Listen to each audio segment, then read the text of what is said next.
आजकल मार्केटिंग की दुनिया में एक नाम हर किसी की जबान पर है, इन्फ्लुएंसर मार्केटिंग। चाहे कोई बहुत बड़ा ब्रांड हो या फिर एक छोटा सा स्टार्टअप, हर कोई इसका इस्तेमाल कर रहा है। तो चलिए आज इसी के बारे में बात करते हैं और समझते हैं कि कैसे कम बजट में भी अपनी पहली इन्फ्लुएंसर मार्केटिंग कैंपेन शुरू की जा सकती है। तो सबसे पहला सवाल तो यही दिमाग में आता है ना कि आखिर ये बड़ी बड़ी कंपनियां टीवी एड्स और होर्डिंग्स पर करोड़ों खर्च करने की बजाय इन इन्फ्लुएंसर्स की तरफ क्यों भाग रही हैं। और जवाब बहुत सीधा सा है, भरोसा। देखिए, ब्रांड्स को ये समझ आ गया है कि वो अब सिर्फ लोगों तक पहुंच नहीं खरीद सकते, उन्हें विश्वास जीतना है। और इन्फ्लुएंसर्स यही विश्वास बेचते हैं। सोचिए, जब कोई दोस्त हमें कुछ बताता है तो हम उस पर ज्यादा यकीन करते हैं ना। बस यही फंडा यहाँ काम करता है। तो इस पूरे प्रोसेस को आसान बनाने के लिए हमने इसे 5 हिस्सों में बांटा है। सबसे पहले हम जानेंगे कि इन्फ्लुएंसर्स आज इतने ज़रूरी क्यों हैं।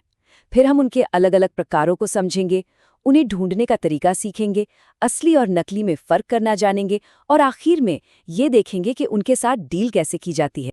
तो चलिए पहले पड़ाव से शुरू करते हैं। देखिए, एक ज़माना था जब मार्केटिंग का मतलब होता था टीवी पर विज्ञापन और शहरों में बड़े बड़े होर्डिंग्स। लेकिन आज लोग अपना ज़्यादातर वक्त कहाँ बिता रहे हैं? जाहिर है, सोशल मीडिया पर। और बस यहीं से इन्फ्लुएंसर मार्केटिंग का पूरा खेल शुरू हो जाता है। पहले क्या होता था? बड़े बड़े फिल्मी सितारे प्रोडक्ट्स का प्रचार करते थे। आज भी करते हैं, लेकिन अब मैदान में एक नई फौज उतर आई है, इन्फ्लुएंसर्स की। ये हम आप जैसे ही लोग लगते हैं, इसलिए उनसे कनेक्शन बनाना बहुत आसान होता है। जब एक इन्फ्लुएंसर किसी चीज़ की तारीफ करता है तो वो एक विज्ञापन जैसा नहीं, बल्कि एक दोस्त की सलाह जैसा लगता है। और इसी वजह से उस पर भरोसा भी ज़्यादा होता है। और इसका असर ज़रा देखिए। भारत में इन्फ्लुएंसर मार्केटिंग आज कोई छोटी मोटी चीज़ नहीं है, बल्कि 20,000 करोड़ रुपए की इंडस्ट्री बन चुकी है। ये नंबर साफ साफ दिखाता है कि ये हवाई बात नहीं, बल्कि आज के दौर की मार्केटिंग का एक बहुत ही मजबूत और ज़रूरी हिस्सा है। ठीक है, तो अब ज़रा और गहराई में चलते हैं। हर ब्रांड के लिए एक ही तरह का इन्फ्लुएंसर काम नहीं करता। सही इन्फ्लुएंसर कौन है, ये इस बात पर निर्भर करता है कि कैंपेन का मकसद क्या है। तो आइए इन्फ्लुएंसर्स की दुनिया के अलग अलग लेवल्स को समझते हैं। सबसे पहले हैं नैनो इन्फ्लुएंसर्स। इनके फॉलोअर्स भले ही 1,000 से 10,000 के बीच हों, लेकिन इनकी ताकत इनकी लोकल पहुंच और हाई एंगेजमेंट में है। इनके फॉलोअर्स इनसे बहुत ज़्यादा कनेक्टेड महसूस करते हैं। अगर कोई लोकल कैफ़े, सलून या छोटी दुकान है तो उनके लिए ये बिल्कुल परफेक्ट है। इसके बाद आते हैं माइक्रो इन्फ्लुएंसर्स, जिनके 10,000 से लेकर 1 लाख तक फॉलोअर्स होते हैं। ये किसी एक फील्ड के एक्सपर्ट माने जाते हैं, जैसे फिटनेस, ब्यूटी, गेमिंग या टेक्नोलॉजी। अगर कोई प्रोडक्ट किसी खास ऑडियंस के लिए है तो ये कम लागत में बहुत अच्छा रिजल्ट दे सकते हैं। तो ये रही एक क्विक गाइड। नैनो इन्फ्लुएंसर मतलब लोकल हीरो, माइक्रो मतलब किसी नीश के एक्सपर्ट, मैक्रो इन्फ्लुएंसर तब काम आते हैं जब ब्रांड को बहुत सारे लोगों तक पहुंचाना हो, और मेगा इन्फ्लुएंसर तो मतलब पूरे देश में धूम मचाने के लिए हैं। अच्छा, अब हमें ये तो पता चल गया कि हमें किस तरह का इन्फ्लुएंसर चाहिए, पर असली सवाल तो अब आता है कि इन्हें ढूंढे कहाँ। सबसे आसान और सीधा तरीका है खुद रिसर्च करना। इंस्टाग्राम पर जाइए और अपने शहर या प्रोडक्ट से जुड़ी कोई चीज़ सर्च कीजिए, जैसे जोधपुर फूड ब्लॉगर। फिर देखिए कि कौन से हैशटैग्स ज़्यादा चल रहे हैं और जिन पोस्ट पर सबसे ज़्यादा लाइक्स और कमेंट्स हैं उन्हें कौन बना रहा है।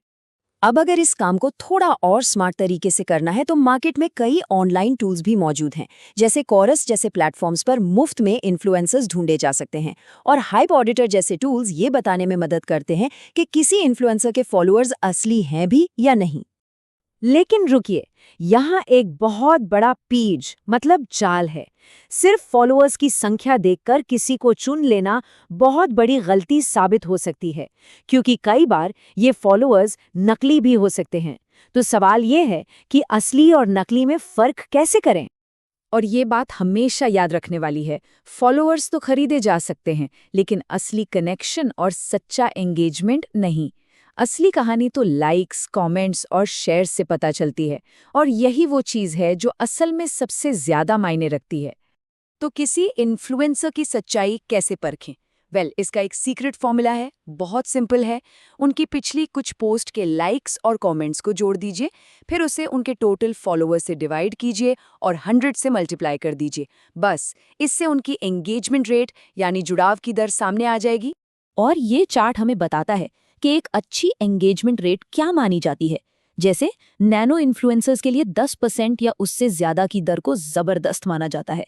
वहीं माइक्रो के लिए 5% और मैक्रो के लिए 2% भी अच्छा है। अगर किसी की दर इससे बहुत कम है तो मतलब कुछ गड़बड़ है। चलिए, अब हम आते हैं अपने आखिरी और सबसे जरूरी हिस्से पर। सही इन्फ्लुएंसर मिल गया, उसकी प्रोफाइल की सच्चाई भी जांच ली। अब बात आती है पैसों की, मतलब सौदा कैसे पक्का करें। ये वो सवाल है जो हर छोटे बिजनेस या स्टार्टअप के मन में सबसे पहले आता है। क्या बिना पैसे खर्च किए भी इन्फ्लुएंसर मार्केटिंग करना मुमकिन है? तो इसका जवाब है हाँ, बिल्कुल मुमकिन है, खासकर नैनो और माइक्रो इन्फ्लुएंसर्स के साथ। एक तरीका है बार्टर डील, यानी पैसे के बदले उन्हें अपना प्रोडक्ट या सर्विस दे दी जाए, या फिर एक अच्छा सा पीआर पैकेज यानी गिफ्ट भेजा जा सकता है। एक और तरीका है एफिलिएट, यानी उनकी वजह से हुई हर बिक्री पर उन्हें कुछ कमीशन देना। ये चार्ट दिखाता है कि डील कई तरह की होती हैं। सबसे आम तो है एक फिक्स्ड फीस देना, लेकिन प्रोडक्ट देना या बिक्री के हिसाब से कमीशन देना भी बहुत पॉपुलर है। ये सब कुछ बातचीत और आपसी समझ पर निर्भर करता है। तो अब हम इन्फ्लुएंसर मार्केटिंग का ये पूरा सफर समझ चुके हैं, लेकिन अंत में एक सवाल खुद से पूछना बहुत जरूरी है। मान लीजिए हमें सही इन्फ्लुएंसर मिल गया, पर जब वो हमारे ब्रांड के बारे में बात करेंगे और अचानक बहुत सारे नए ग्राहक हमारी तरफ आएंगे, तो क्या हमारा ब्रांड उस स्पॉटलाइट को संभालने के लिए वाकई तैयार है?